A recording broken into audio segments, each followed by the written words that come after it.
Hey there, it's Ruth Sherman. I'm a CEO and celebrity speech and media coach, but you don't have to be famous to work with me. In fact, I'm in a room right now that's been reserved by one of my C-level clients. They know how to do it right. Anyway, I've been thinking a lot this week about the whole thing that's going on in Ferguson with the police and the community. In particular, I want to talk about what the police have been wearing. Now, how does this relate to the difficulties that the community is experiencing? Here's how. My understanding is that when the police first went into Ferguson, they were dressed in a militaristic way. So they looked like soldiers. They were heavily armored, they were heavily armed, they even had some type of tank-like vehicles. And as they pulled into Ferguson to try to quiet and restore peace, people, of course, were frightened by what they were facing. And I also believe that the military look and feel of the police during that critical time had the police themselves feeling perhaps overly powerful, or if not that, then disconnected from the community who were wearing street clothes. All right, so what has happened since then?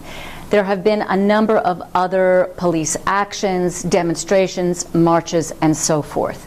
And what I've seen has been very interesting because the police have changed their clothes. For example, I noticed that there was a march in New York City because of another police action that had taken place several weeks ago. A man in the community was killed by a police officer, and they weren't necessarily even wearing their regular blue uniforms.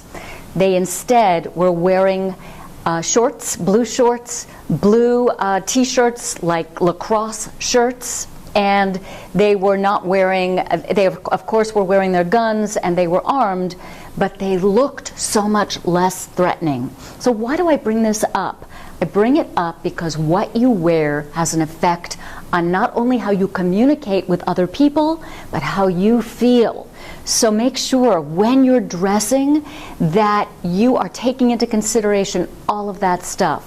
How you look, how you feel, how you want your people to feel, what's going to best connect with them. So for example, what I'm wearing today is something that I would normally wear to work with a CEO or C-level corporate client. I wouldn't necessarily wear this, however, if I'm on stage talking to a group of entrepreneurs.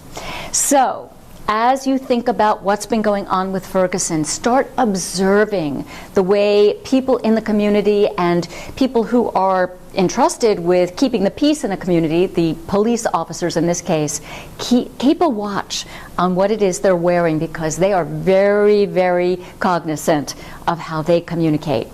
If you want to learn more about how to dress when you're communicating, when you're speaking, when you're presenting on stage or on camera, hop on over to ruthsherman.com, where you can download my Celebrity Video Charisma Secrets absolutely free. I will see you there. And by the way, don't forget to subscribe. See you soon.